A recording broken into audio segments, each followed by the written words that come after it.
A tragédia aérea na Índia, especialistas reforçam que apenas uma investigação poderá determinar as razões da queda da aeronave. A reportagem de Marcelo Matos. Avião que caiu na Índia é o primeiro acidente envolvendo o Boeing 787-8 Dreamliner, lançado em 2011. Mas sua operação foi marcada por incidentes com o modelo, explica o especialista em gerenciamento de riscos, o engenheiro Gerardo Portela. 80% dessa aeronave é de material compósito, ou seja, um material que não é metálico, justamente para ser mais leve. Ele tem resistência suficiente para ser um material utilizado na aviação, porém é coisa nova, então é tecnologia nova. E aí alguns elementos passaram a apresentar, sim, vulnerabilidade, o que resultou também na necessidade do avião ser mantido em solo sem poder voar. A Boeing tem mais de 1.000 aeronaves do modelo em operação no mundo, em contratos aí com as principais aéreas, num total de mais de 2.000 voos diários com o 787. As imagens mostram que a aeronave fez uma decolagem, estava com dificuldades de assumir a atitude certa e a altitude certa para se colocar em condição segura e estável de voo. Então, isso pode ter sido ocorrido por vários motivos, mas a gente tem que aguardar a investigação para poder determinar o que realmente aconteceu. Mas, obviamente, um dos pontos a serem verificados é a questão do peso da aeronave. Evidentemente, são as primeiras análises neste momento logo após a queda, e somente uma investigação apurada que leva tempo irá precisar o que de fato ocorreu na Índia, explica o perito aeronáutico Daniel Calazans. A gente não pode descartar problema técnico ou falha mecânica, tá? Pode ser. Aí a investigação ela tem que ser rápida, né, para ver se é um problema que foi assim, isolado ou é um problema que pode afetar uma frota. O piloto e especialista em aviação, Fernando de Bertoli, participou do Morning Show da Jovem Pan na análise preliminar do acidente na Índia. Não é uma causa só, um acidente não acontece por uma razão exclusiva, ainda mais num avião como esse, né, que é um avião excelente. Inclusive, tem uma companhia aérea no Brasil que opera esse avião e várias companhias aéreas no mundo inteiro. Ele é homologado para voar em qualquer espaço aéreo no mundo inteiro. É um dos poucos aviões com 2 motores capazes de fazer um voo cruzando o Oceano Pacífico. Então é um avião muito seguro. Agora é um trabalho minucioso dos investigadores para juntar todas essas peças desse quebra-cabeça gigantesco, porque isso envolve a companhia aérea, a operadora do avião, envolve o país onde o avião se acidentou, que é o mesmo lugar, né? A Índia opera o avião e é o país do acidente, a fabricante do avião, que é americana, e outros profissionais, outros órgãos também do mundo inteiro para seguir com essa investigação, que demora um bom tempo. O Boeing 787 era operado pela Air India e seu destino o aeroporto de Gatwick, em Londres, Inglaterra. A aeronave partiu com 242 pessoas a bordo e caiu praticamente após a decolagem, em área urbana vizinha do sítio aeroportuário, no início da tarde, pelo horário local. Bom, o dia foi marcado por muitas especulações. Uma das possíveis causas desse acidente é a falha na propulsão da aeronave. O especialista em aviação, Raul Marinho, chega agora para conversar com a gente. Seu Raul, como vai? Mais uma vez, muito obrigado por estar aqui conosco na Jovem Pan. Bem-vindo, boa noite ao senhor. Ok, boa noite, Thiago. Boa noite a todos os telespectadores. É um prazer estar aqui. Bom, claro que o acidente chama muita atenção, porque hoje todo mundo tem câmera de celular, infelizmente é possível ver desde a decolagem até da queda, e a gente vê que a parte de trás da aeronave não consegue se sustentar. Nós, aqui que somos leigos, pelo menos é isso que chama atenção na imagem. O senhor, como especialista, é possível falar de uma causa, como o nosso entrevistado falou, ou nós temos que juntar muitos fatores para a queda de uma aeronave como essa? Como todos os outros especialistas que passaram agora, que deram declarações agora, né? Sem dúvida nenhuma, é preciso aguardar as investigações.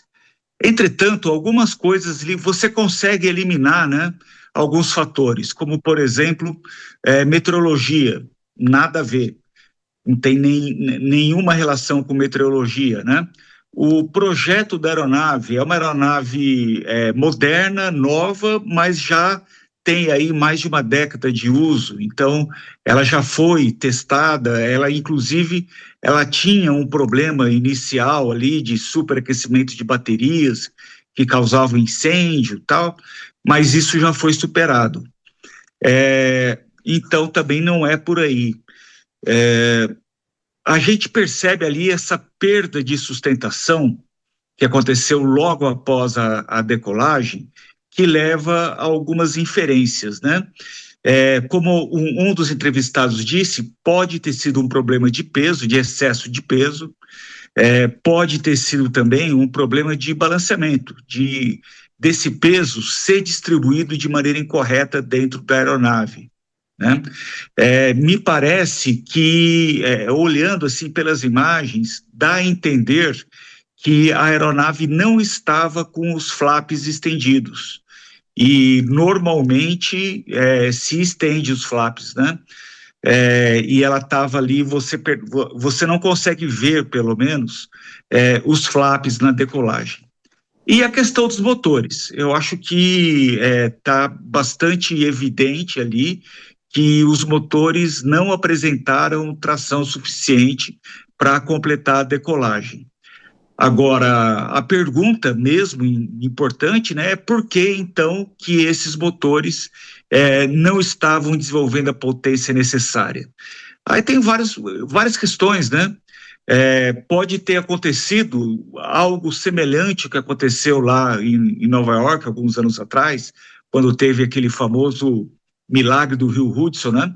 Que entraram pássaros nos dois motores simultaneamente. Não sei se havia pássaros no sítio aeroportuário, mas é uma possibilidade, né? Ter ocorrido a ingestão de pássaros nos dois motores simultaneamente. Pode ter havido alguma questão ali de contaminação de combustível também, que poderia levar a essa falha dos motores. Enfim, são todas hipóteses, né, que a gente levanta nesse momento. O senhor citou esse acidente em Nova York, mas também nós tivemos aqui no Brasil, lembro muito do acidente com o avião da TAM, o de 1996, de outubro de 96, em que o avião decolou aqui de Congonhas e 2 minutos depois, caiu na região do Jabaquara. Mas lá foi um problema do reversor. Isso pode ter acontecido com esse avião também? Existem semelhanças ou é muito difícil comparar acidentes aéreos, doutor? Nesse caso, aparentemente não, né? Pelas imagens não dá para ver o reverso abrindo. E nesse caso, nesse modelo de motor, né, quando o reverso abre, ele aparece uma faixa escura bem no meio dos motores, né? E isso não aparece nas imagens. Então, eu acho que isso a gente pode descartar. E só mais uma questão, durante todo dia lendo sobre esse acidente, se fala que é o primeiro acidente envolvendo esse modelo da Boeing.